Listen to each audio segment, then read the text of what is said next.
AlphaFold is a system that was created by DeepMind, and the guy who created DeepMind company is the one who got Nobel for biology. So now AIs will get all the Nobel awards. Of course, driverless Uber cars that are operating on streets. Now the question is the following: they are claimed to be 99.9% accurate, but there is still 0.01% chance that they would create an accident. Suppose we had infinite surplus of food and clothing and shelter and everything. Do you think we need jobs? So on the contrary, the AIs are taking jobs. Where can it create jobs? Education will become personalized. Okay. So it will no longer be 100 people sitting and one person, because see, as I said, one of the biggest advantages of these kinds of systems is that you can scale them. Is that a possibility? Now quantum will add more problems, or will it solve? Just 3 weeks back, there was a long-standing mathematics problem that was there. Okay, a mathematician solved it using AI, and he wrote a paper where AI was a co-author. The ability to think about future, none of the animals have this ability. They can't think future. Human beings can think future. The second thing is our impeccable capability to survive will make us survive.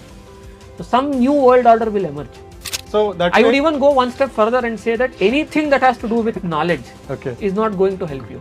I wanted a smiling picture. I couldn't find anywhere the So you smiling. asked, I asked this make him smile and put a coat. He was in some other dress and I couldn't get, and it could do everything, and it looks. Don't change my face now in this video. Welcome to MKR Unplugged, another interesting episode on the tech. And today we are talking about this subject, that is AI versus humans. Who wins the job race? To talk about this and give us all the details, we have with us eminent scientist who works in Indian Institute of Science, Dr. Prathosh is with us. Dr. Prathosh, welcome to the show.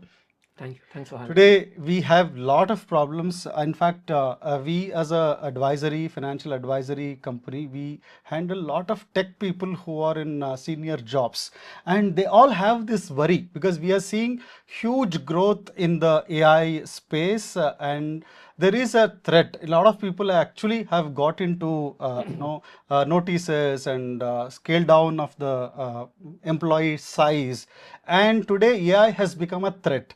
While it is wonderful for youngsters to use this application for low cost and create lots of content and do lot of things, be it language models or be it data analysis, automation. While on one side it is wonderful thing that is happening in terms of tech revolution with artificial intelligence, on the other side there is a huge threat for people who are well settled and they have a worry, what is the future? So there is a lot of apprehension about whether I will continue to be in this job or not.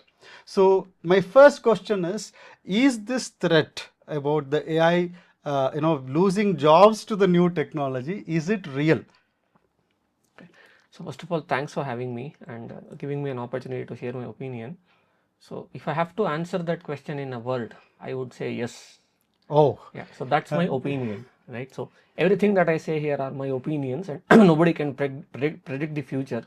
And who else than you know better about unpredictability of future, because you deal with markets and finances. Right. People can't predict futures, but all of us can give us some expert opinions and our own educated guesses on what the future lies, what the future holds for us. And my opinion is that the threat is very real. Okay. So let me elaborate what I mean by that. See, if you look at how human technology or science has progressed over centuries, so every time there is a particular inflection point in science and technology happens, the economic landscape of the world will go through a very drastic shift. So let's take the example of the Industrial Revolution that happened, right, in the medieval period. So before Industrial Revolution, the people who were valued were the ones who had a lot of muscular power, because if you could lift a lot of weight, if you could push things and objects, physical labor. Physical labor was valued. Yeah. Now come machines and industrial revolutions. these machines could do what a human being can do or could do with orders of magnitude more efficiency with lesser cost. So what happened is the power or the value system shifted from being with people who with a lot of muscular power to factory owners, people who could own factories and control these machines. Now from there to now, we thought the entire economy was built around knowledge and Correct. information deficit. Absolutely. Right. So if you look at all businesses in this world, they are mostly built around information, when capitalizing the information asymmetry, as it is called. So there is an asymmetry in the information. You have an information that I don't have, so therefore some value flows from you to me. And knowledge was considered something that is unique, and intelligence was considered something unique.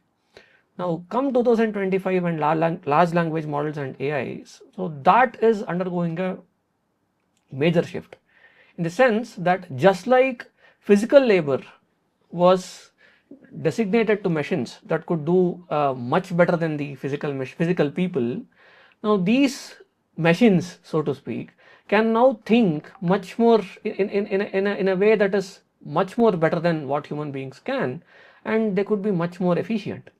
Now in these 300-400 years since industrial evolution to today, we thought that being smart and intelligent was something that is of value. Now today it's no longer a value. If you can compare that with it, if today somebody says that I can lift 100 kgs, so it is only celebrated as a sport, right, as a recreational activity, but you can't make an economy out of physical Correct. labor. Absolutely. Similarly, today most of the economy, right, is built upon intellectual labor. So that will go away, or rather that will have a lot less value than what it is today, because machines can think in a much better way than compared to human beings. If I can understand this, basically what you're saying, the 90s, what we see, the rise of the Infosys or the Wipros, where the coders, the people who could write a program, that was considered a great skill and the knowledge, and those who could write those banking softwares and manage those large transactions were considered the high knowledge, and we also see the flight of the knowledge capital from India to Europe and US, and lots of flourishing wealth. Lots of people who were good in engineering, good in coding, they could make their careers. And do you think that is being targeted now with the knowledge taken away? No, that is one of the sectors that gets affected, Okay. but it is not the only sector. See, that's why I was general when I said that anything that is based on knowledge now can be done much efficiently using AI. So why only coding? Right? Coding is one of the skills that you could acquire using your intelligence, right? But think of everything else. So now artists, people who can create, right? And the professions were made based on creative art, right? A lot of profession was created around art. People were writing, so there were technical writers, and there were reporters, there were translators, right? You name a job where human intellect is used, all that can be designated to machines today. So why only coding? Of course, coding is one of the skills that would definitely get affected, as they say, right? In our mythology, there is this story of Bhasmasura, right? So it's like this, we are the people, or rather technologists are the people who created it. So the biggest application of AI today is in software industry. And it will start from gobbling technologies and then go to the other sector of knowledge economy. So anything, today teachers can be replaced. People who stenographers can be replaced, right? And software engineers and coders can be replaced. Lawyers can be replaced. Translators can be replaced. Now, you name a profession, right, where human intelligence has. So the content creators, the designers, probably video is yet to come. Not much on It's already there. It's already there. Now, basically, any human skill that requires some bit of intelligence, indulgence of some intelligence into it, can now be designated to machines. So now you tell me a profession, right, that requires some element of intelligence, that can be designated to machines today. And of course, software engineering is one definite field where AI can be used, because amongst all the human knowledge endeavors, computer programming is an area which is much more structured. So there's a lot of structure in computer programming. Math, for instance. So Maths. you might have heard that very recently an AI system built by Google, so it got gold medal in the most difficult exam that human race has come up with, which is called International Mathematical Olympiad, IMO. So IMO is an examination which is considered to be toughest in the world, and AI reached gold medal performance there. So now, if it's concerned with something that has to do with deep thinking and reasoning, of which mathematics is an example, computer programming is an example, those are the fields that are most affected, because reasoning and thinking and intelligence, where there is some structure to it, is the one that comes very natural to these. I mean, if I can use that word natural, it comes very natural to these AI systems because they are built to reason, they are built to solve coding and math problems. They are See, in fact, today, if you are following what's happening across the globe, entire end-to-end software systems, starting from design to architecture to test, the coding to testing, can be automated.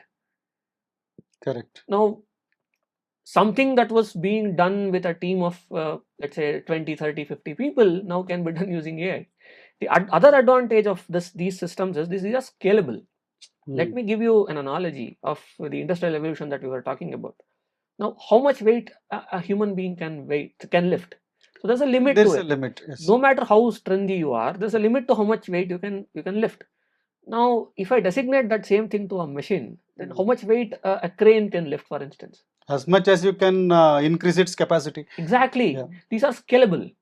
So just like that, the capacity of these AI systems are scalable. You just need more compute and more data. This can scale. Now I keep joking with my students always that if I give you a choice to choose between a human being, a human employee that can think and has a limited thinking capability and complains that his or her increments are not coming and he's not well because of whatever reasons and all that. There is another system that is 100x more capable, does not complain. You ask the same question 100 times, it answers in 100 different polite ways, and it can scale. Which one do you choose? So in a capitalistic economy, you would choose the one that has the highest benefit, right? You have to maximize the profit. That's the way the world works. Correct. Now, why would you choose human beings? As to give an example, I recently started a company where we are trying to build some AI agents to actually make some of these jobs automated, incidentally, and we don't hire people. Oh. So So it is the agentic applications codes that it will take care of the. So we have people, of We have course, people. right? But Less. very less, very less, orders of magnitude less. Again, if you want to get that, go back to that analogy. Go back to that analogy. If you were to build a building which is large, a structure that is large, you needed hundreds of people to work. Now, do you need hundreds of people to work? You don't. I mean, you have these machines that can lift for you, right? So I built this 5-floor office come house, and it just happened somebody came just like you pipe the water on the 5th floor, they're piping the concrete. So you see that's exactly the same thing is going to happen to knowledge economy. More efficient, more capable, right, and scalable in the sense that cost-wise scalable, right? I mean, instead of spending that much of money on a team of 50 people, I can get two AI systems working at a fraction of cost, but being 100 times more efficient. Which one do you choose? The choice is obvious. Absolutely. Yeah. So the businesses will always look for cutting down the costs Absolutely. and where it works for them to sustain, because that's again a question of survival for the business. Correct. So it's inevitable in my opinion. But it's very scary, Dr. Prathosh, when I look at this. Now, I want to understand because a lot of times, since you are in the industry, you are teaching as well as you know exactly what is technically happening. Because though we read the news and analyze, unless I myself know where it is going in the next two, probably someone who is in the field, in the knowledge of the things, what is coming in the next 1-2 years, where this growth is going to go and how soon these things are taking proper shape, and at what rate people are likely to be removed from their jobs probably, that you may have an idea. So before getting into that, I just want to understand, how does the AI industry look like today? Because we have major players from US and probably China. How does it look like the currently industry? Who will rule this industry? Yeah. So I keep going back to that industrial evolution example because it's very relatable. Okay. Now, before machines came, power was vested in people who could control a lot of labor, Yeah. right? Landlords or people who could have a lot of slaves and people who could control a lot of human power. Huh. When machines came, so it shifted from those people to factory owners, Correct. right? So they had a lot of capital to kind of take No, care of it just went to factory owners, people factory owners, who could own those machines and build okay, factories. build factories. Basically, people who could own those machines. Similarly, now the power will shift from people who could think. It was actually, I mean, it's a, I don't know, I don't want to be judgmental, sounding judgmental, but there's a sort of decentralization that has happened because of knowledge economy, right? I mean, as you rightly pointed out, India was the world capital of services, IT services, and a lot of people made their Fortunes, fortune and livelihoods, livelihood because of and that. in fact, real estate prices gone up in all the metro Yeah, cities. that I'm not Probably, aware of. But the point is, decentralization of economy happened because of this. Now the reverse will happen. Now it will get concentrated. So it will get concentrated within the people who could build this, who can build these AIs. Right, as you rightly pointed out, the Western countries are in the forefront, specifically the US, and Chinese are catching up. We are trying to do stuff as a country, and as I'm personally part of some of these projects that government has invested in to build sovereign AI. But as you rightly pointed out, the power is now going to shift to people who can build these systems and control these systems. It's the OpenAIs of the world and Googles of the world. They are the ones who are building this, and now it will become so ubiquitous, these AI systems, that it will have an impact on every walk of the human life, and they are the ones who are going to set narratives and control what's going to happen as we move on. So technologically, I don't know if it's a good thing or a bad thing. As technologists, right, we were not expecting this to happen. mm-hmm. Is Five it? Yes, so 5 years before, Okay. nobody saw this coming. So this is actually an inflection point. I don't know people will realize this or not, but the thing is, we are witnessing history. We are actually living in an epochal moment. Okay, even people who created foundational algorithms which power these AI systems. I can name. There is one Professor Jeffrey Hinton who is considered the father of. He got Nobel Prize also. Right, he's the father of AI, modern AI. The professor is still alive. You can hear him talking, fear mongering and saying that he says, I would ask my sons and grandsons to become plumbers because that's the job that will continue perhaps for a long time. He himself said that he did not see this coming. So technically what happened was these algorithms existed, but what changed in 2017 2018 time frame is that we had internet explosion where data became available. So now the kind of data that these things are trained on are internet scale data, they're universe scale data. So basically they are trained on amalgamation of the entirety of human knowledge that is there in internet. So it's like a superhuman that can have expertise in almost all walks of human life, historically speaking. So all data has been fed into it. So what changed was availability of large scale data. The other thing was there's something called Moore's law, where we thought that there's only a limit to how many transistors can be put in a physical space. At the end of the day, all of these are physical devices. Correct. But there was a saturation point to it, but that got broken. The ceiling got broken, and people are compressing more and more silicon, more and more transistors in smaller and smaller spaces. So that was possible. So now you have enormous amount of data to process and enormous amount of compute to crunch it. Now that's why companies like NVIDIA have becoming so powerful, because NVIDIA has a monopoly on the kind of computers that are needed to build this AI. Right? Now come marry these two things, and this is exactly what happened. So nobody imagined. See, these algorithms were there. They are all the algorithms that power AI date back to 1960s and 1970s. But what was not there was the scale. And the data, basically. The scale. So we were, see, when I was a PhD student, not so long ago, it was only 1 decade back, the number of data points that we were training our AI, so-called AI models, were of order of thousands, 10,000 samples. If there is a data set of 1 lakh samples, it was considered large. Now, ChatGPT, for instance, is trained on trillions of data points. That's the scale. Okay, and the kind of compute that these people throw in to these solving these problems is unprecedented. So nobody saw that if you solve the exact same problem at that scale, intelligence emerges. Now this is a surprise. Even today, Okay. technologists don't understand why ChatGPT is working. Is it? Yes, we know So why it is learning on its own? Yeah, so we know we know the engineering. We can build one, Okay. but we don't know why it is doing what it is doing. Mhm. Right? So I mean, even today people don't understand how human brain works. Correct. Correct? So Correct. there are lots of questions on how human brain is working. Technology has no idea why and how did this happen, but it has happened because of scale. Right? What changed engineering wise was the scale at which these things operate, and suddenly intelligence emerged. So it's called an emergence phenomenon. It emerged, and the interesting part is, to your question, it doesn't seem to be saturating. What I mean It's to say not is, like it will end here. it is not ending. So people are pushing the limits. So every new version of GPT that you see, 3.14, 5 and so on, and there is an arms race that's happening. Correct. OpenAI builds a model and Google comes up with some other model, and it keeps, Then there there's is a race. Grok and There's a race. Elon. It's arms race, right?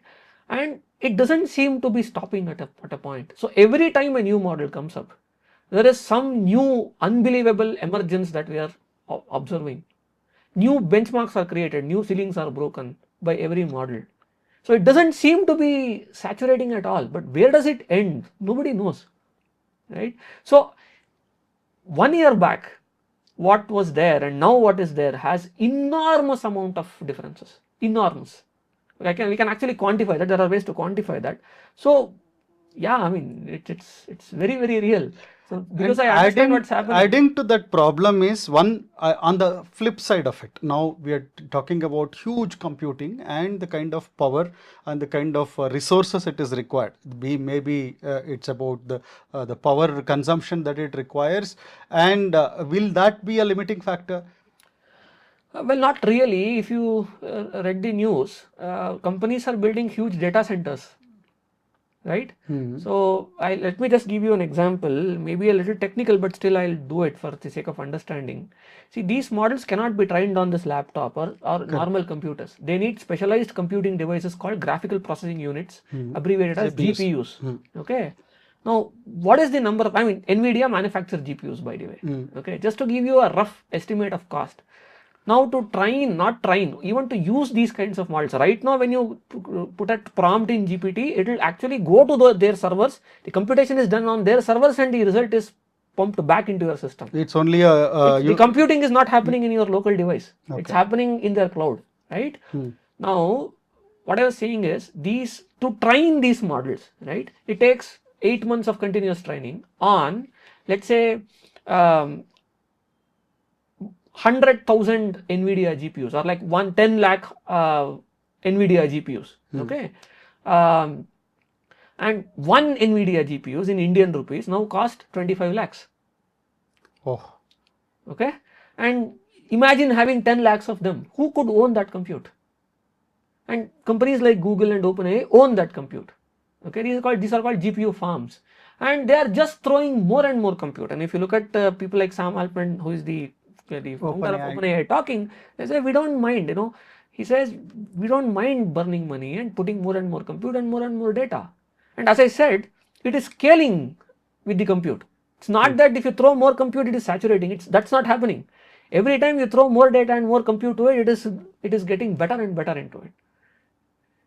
Right? So limiting factor can be power. One, of course, right, as human beings, we always ask questions and try to answer them. One real concern is, can we reduce, to compare it with human brain consumes picowatts of power. Okay, these things consume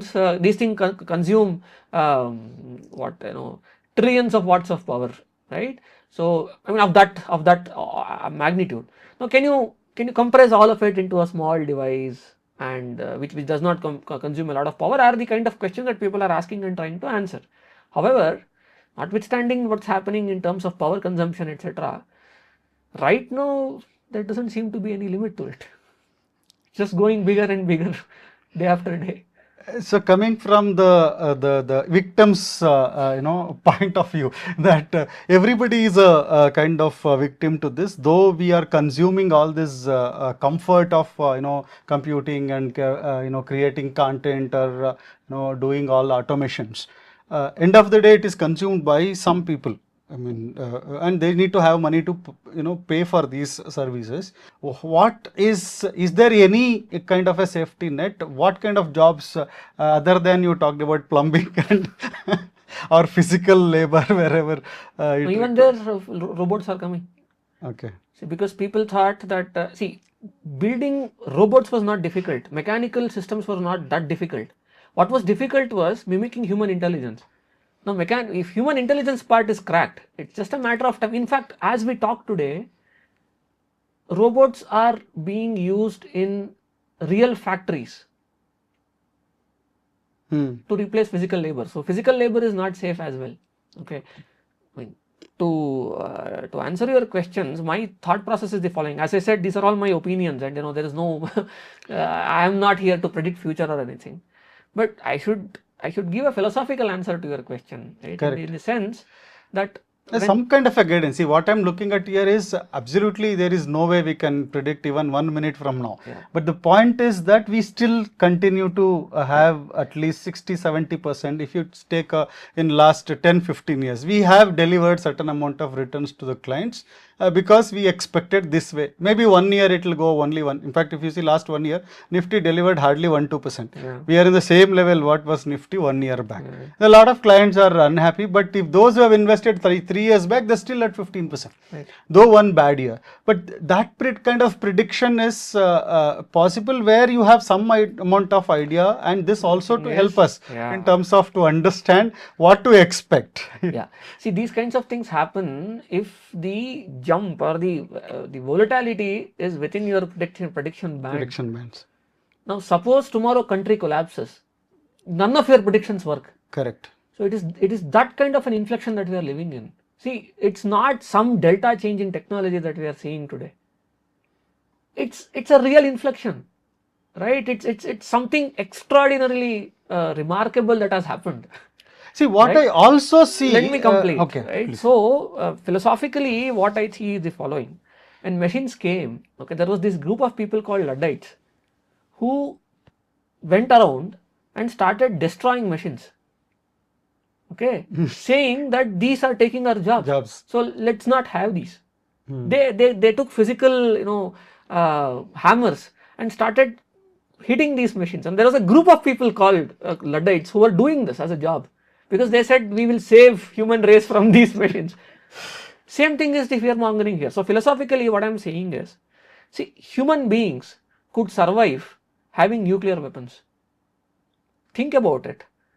It's actually a surprise to me that so many countries are nuclear armed and we are still living today.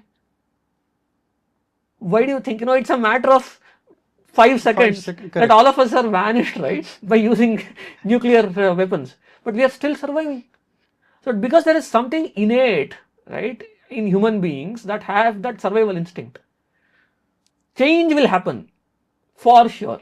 What sort of change will happen, I'm not sure. And I can give you some pointers based on what I think could be the way the world will move forward. However, a drastic change is going to happen, but the silver lining is that human beings have been successful in surviving industrial revolution. They have been successful in surviving nuclear warfare.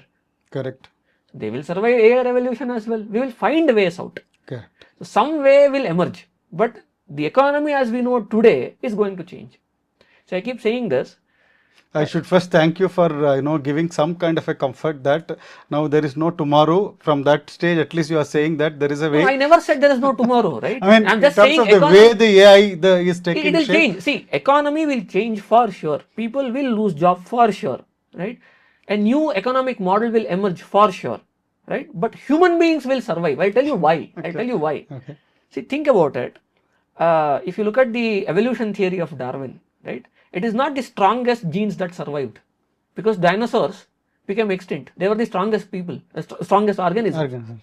So it is not the most venomous that survive. It is not the fastest that survive. What did Darwin say? It is The the one that fittest. adapts. It is the fittest that survives. Fittest. Survival of the fittest. So what is the definition of being fit? Definition of being fit is your ability to adapt to changes.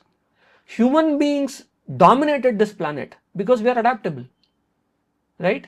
So if you go and put us in a very cold environment, you said you were in North India last week, right? You survived. Correct. We will find ways to survive, right? So it is there. So it is this this signature that human beings have, which is the ability, actually two of them, the ability to think about future. None of the animals have this ability. They can't think future. Human beings can think future. The second thing is our impeccable capability to survive will make us survive. So some new world order will emerge. Okay. Definitely will emerge, and I am very hopeful with respect to human race that we would survive, because we have been surviving. We survived ice ages, we survived wars, right? But the generation that subjects itself to this kind of an inflection is bound to suffer. So any extraordinary change that happens in society will have an enormous impact on that generation that is, that's getting subject to that sort of a change that will happen. So all these skills that we thought are important in previous decades will no longer be any important. So the mantra to survive is to adapt. Okay.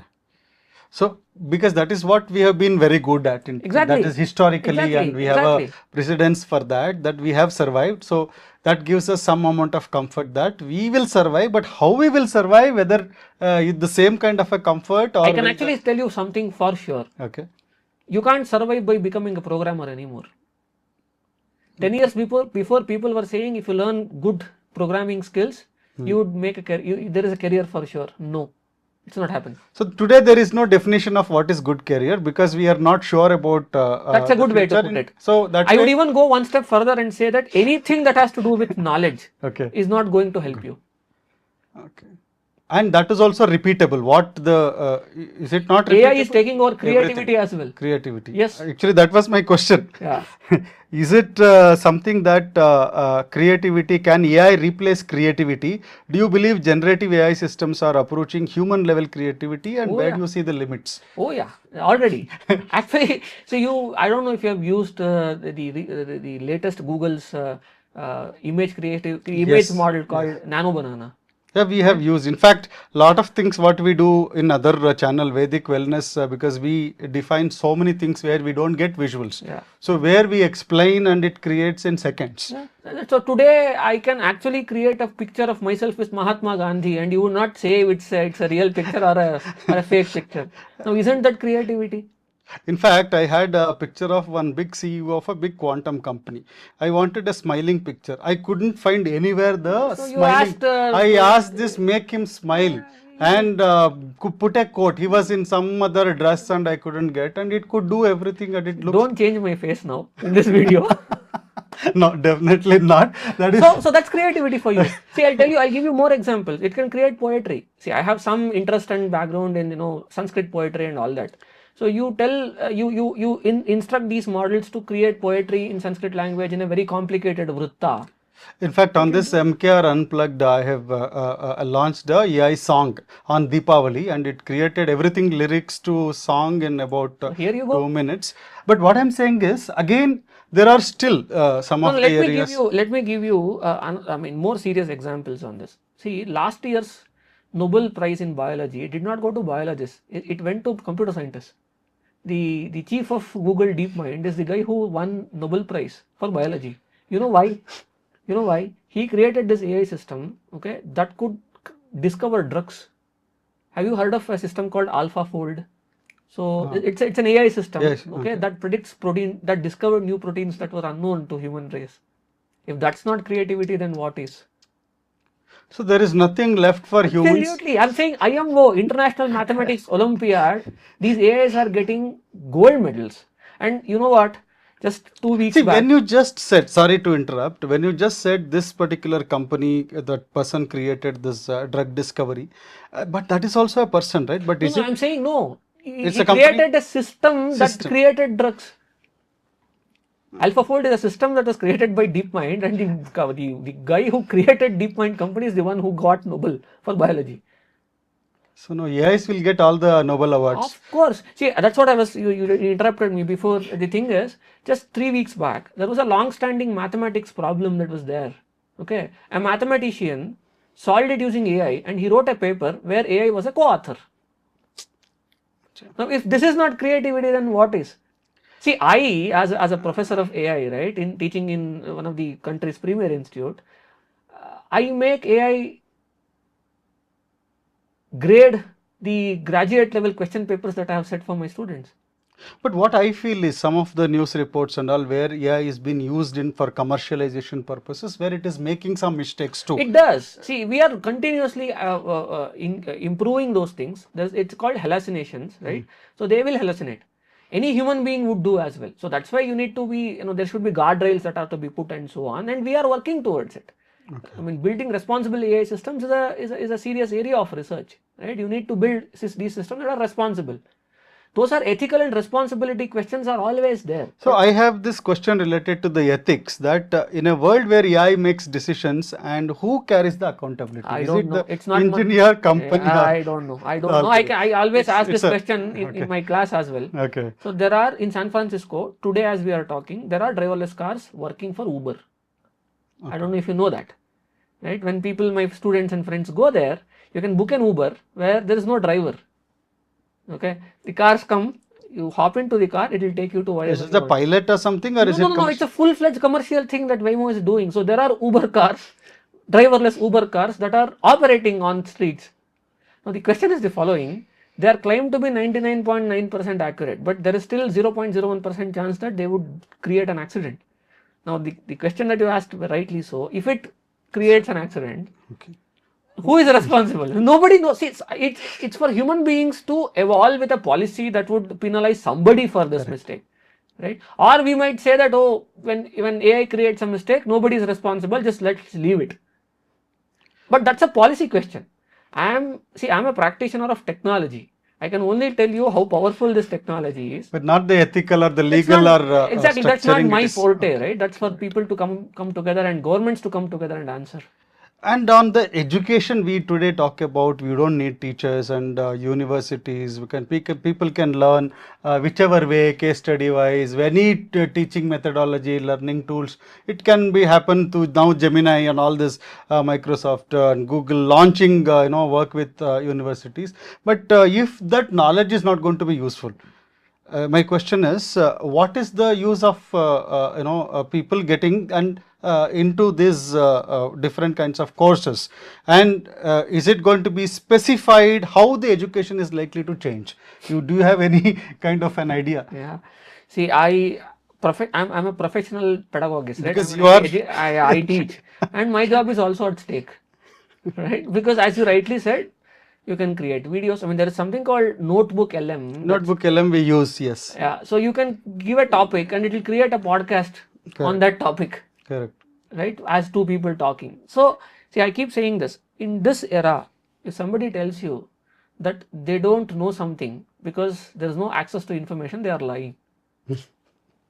Information is free now. You can get anything. You can get it in your language. See, YouTube today translates videos in real time. Right. In real time, right?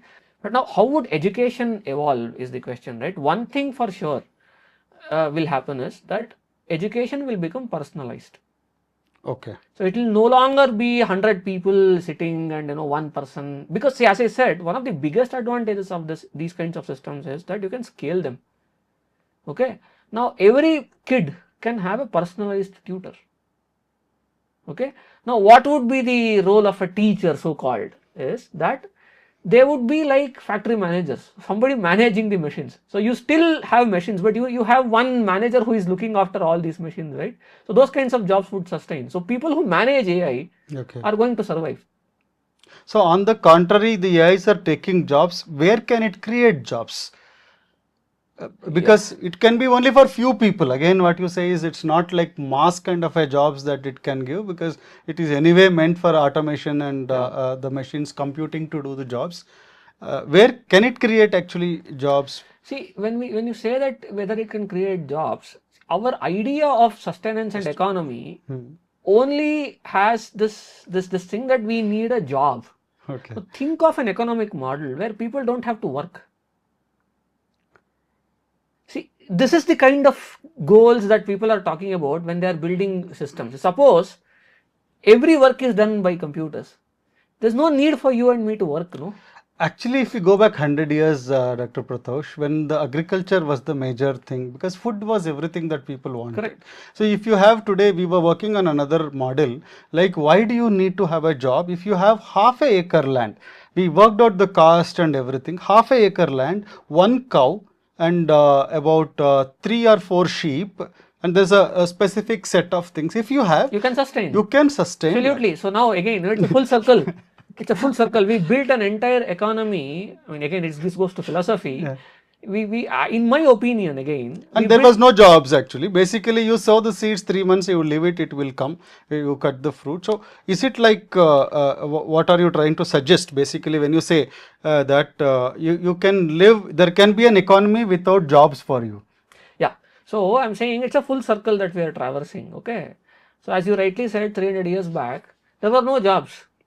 Okay. We created a facade, created factories, and we wanted workers there. Right. Then we created an economy completely based on services and goods. Right.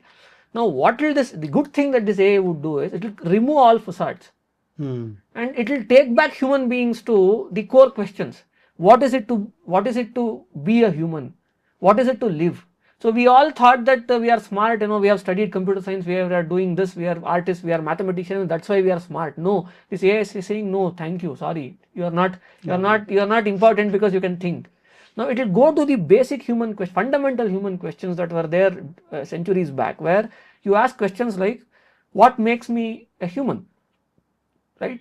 Basic instincts of human beings don't go away. You are hungry, you need to eat, right? You need to protect yourself from predators, and you need to sleep, and basic instincts of human beings are going to exist. Now, somebody has to come up with a parallel economic model where you don't build an economic model based on jobs. You build a model of economy where everybody, if you have, see, let me throw a hypothetical question to you. Suppose we had infinite surplus of food and clothing and shelter and everything. Do you think we need jobs? In fact, there is an interesting experiment that psychologists did on this. It actually ends up in a dystopia. I'll cite this experiment. Very interesting experiment. You can look into it. Okay. It's called the mice paradise experiment. Hmm. What they did was they created a small colony of mice. Okay, put in a lot of them and gave them everything. So they gave food, they gave mates, and there were play areas, and there was this and all that. Okay, then they ingested some intoxicants like LSDs and other drugs. You know what happened? After some time, these mice, they stopped mating, they stopped creating progeny, they all died by overconsumption of drugs. Okay, this is not an accident. They repeated this experiment multiple times with different population of every time the same outcome happened. Now, if you are given everything, there will still be human greed. There will still be things like human ego and so on, right? So people will find ways to create some sort of asymmetry in society, and some new economic model will emerge where that asymmetry is going to be filled. All I'm trying to say is that the economic model as we know today is going to change for sure. I'm 100% sure about it. But what is the model that would emerge is something that I don't know. Okay, it's for policy makers, and we'll have to see what equilibria we will reach out to. But one thing will definitely happen. Knowledge asymmetry is not something that we can capitalize today and create economic model over, and we cannot create jobs because somebody can think, somebody can be smart and do things at an intellectual level. All that will be gone. So some other economic model will emerge, which I don't know what. The last one I wanted to bring in is, now with the AI, the power requirements and the limitations that this computing has. Now we have this emerging quantum computing with the capabilities of, and also there is research, if I am correct, in terms of battery capabilities, whether it is hydrogen powered batteries, where I don't know whether it is hypothetical or real, where a small battery can power for an aeroplane to kind of this with probably the more research if that was the requirement, because usually it is after the requirement all research happen where you can bring in. Is that a possibility that the research in terms of whether from lithium batteries, now we are talking about lot of hydrogen green things, and is that a possibility now quantum will add more problems or will it solve? No, it is definitely a possibility and people are moving in that direction, but today it's nascent. You don't have solutions for today, but of course, who knows, things keep changing and technology keeps improving, and it may get improved. Dr. Prathosh, actually I had lot of questions related to asking you, but after the first 15 minutes itself, now all these questions become very redundant. Now I can't even ask these questions because the very clarity is that there is no human creativity, that well, that's an overstatement. Let's not say it that way. See, if I were to conclude, right, what I would say is that, see, there are two schools. One, you can simply be completely oblivious to everything that's happening and say that AI is a hype and nobody cares about it. The other school is just completely monger fear and say that, oh, it's going to take everything, it's all gone, it's doomsday and all that. See, I'm a realist. You have to operate somewhere in between. Okay, not everything is lost, because we have created something that is enormously powerful. Okay. On the other hand, don't be oblivious. Don't say that it is all hype and this is all fad. Stay somewhere in between. So the way we should approach this problem is that understand and be conversant with the latest of the technologies and be aware of risks and adapt yourself. Start using them. Don't run away from them. Start using these tools and understand and acknowledge the fact that these are much powerful, right? And one question that every human being should be answering or asking themselves is as follows. If you look at it, one thing that has not changed over millennia is that how is economic models built? How is human? If you look at how human societies are created, there's always value, or there's always reward to people who create values, right? Correct. And what is definition of value changes over time, but what is always valuable is the skill of problem solving. Correct. So just ask yourself this question: what are the problems that exist in your society today and how can you solve it? The moment you start solving problems for human beings around you, they will reward you. That's the way economy works, right? So one question that you should ask yourself is, don't look at tools. AI is a tool. Okay, look at problem solving. Ask yourself this question, that what is the problem that I can solve given that I have this tool which is enormously capable. So that's the question that we should be asking ourselves now. So that also kind of answers that in which areas you should, since you talked about the personalization of the education. Now today we are talking about educating us on the AI tools or on the possibilities that AI can do for our own knowledge or the skills that is shifting constantly. Because today I may be a software engineer, I might have to be a content creator using AI, I might want to be a music creator using AI, or I want to solve some problem like what you said, which create value. See, I would cut you off there and say that let's not have labels, music creation, because we don't know what will be taken off. But I would say I would be a problem solver. Okay. Right? Today using AI, because that's so powerful, that's the most powerful tool that I can have access to. I would want to make my children or anybody who is upcoming and thinking about their careers problem solvers. So teach people or equip people to solve problems. Now, don't make them somebody who is conversant with a tool. Okay. That's the thing that I keep telling my students always. Tools you can always find. Exactly, and tools are going to get better and better, and the tools that you have learned today will be oblivious tomorrow, it will be redundant tomorrow. So don't bet your careers on learning a tool. Right. Bet your career on your skill of solving problems. So today you are solving, see, that's a transferable skill. Right? The capability of, in fact, I'll tell you more. See, society rewards people who can even recognize problems. Not a lot of people can recognize what problems exist around them. So yeah, that's a very, very valid thing. Exactly. You first have to recognize human problems and then solve them. So if this is a skill that you learn, right? I mean, it can be creating a nice garbage-free society or a garbage-free road around you, or it can be solving the traffic problem of Bangalore, or it can be solving the problem of human longevity, or solving, coming up with drugs to for cancer, anything, right? But the idea that remains constant across all of the human endeavor, across millennia, is this idea that anybody who can identify and solve problems for fellow human beings are the ones who will be rewarded, right? Start from your home. See, look at, if you're a student, look at what problems you can solve for the community that you live in, right? Solve a problem for your parents, solve a problem for your spouse, solve a problem for your community. If you do that, use whatever tool, it does not matter. What I'm trying to say is that as technologists, technology has given the world the greatest tool that can exist, right? Which is a capability. I mean, I keep giving this analogy. Think of it like having a genie with you with superhuman capabilities.